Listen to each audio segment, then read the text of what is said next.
Okay. Hai, Assalamualaikum. Okay, hari ni Mami nak buka parcel yang Mami terima semalam daripada Cosmoderm. Mami kan nak buka dengan hero kecil, tapi hero kecil pun malu lah pula. Okay. Okay. Perkara yang kita perlukan, benda yang kita perlukan adalah pisau. Okay, jom kita buka. Kita nak buka ke?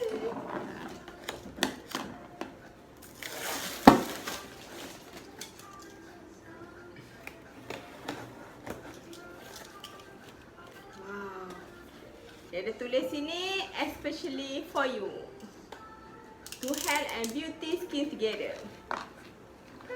Thank you, Cosmoderm. Okay. Nampak dah pula besar ni. Dia buka kali. Okay, besar.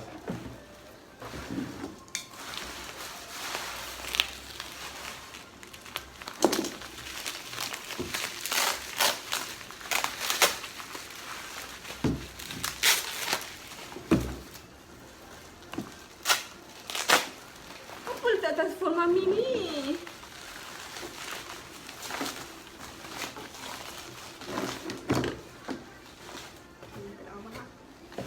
Lagi? Tekan lagi.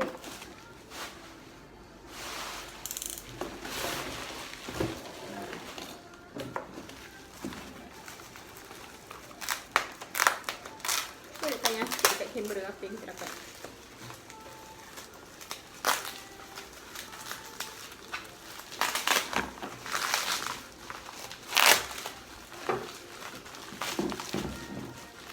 Habislah firmalan raya Mami ada masa.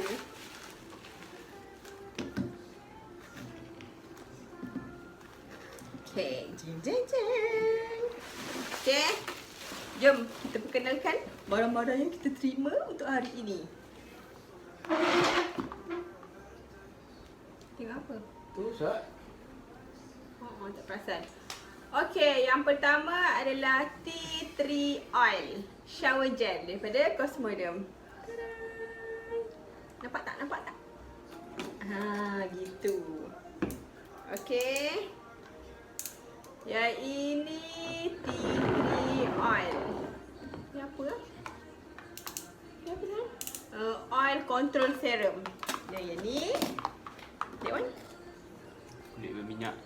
Ini tea tree oil day and night moisturizer. This one tea tree oil facial cleanser. Betul. Okay, dia one for Mami. Dia ni masker penulin. Ini untuk apa? Membersih pori tersumbat, sesuai untuk kulit berminyak dan bermasalah.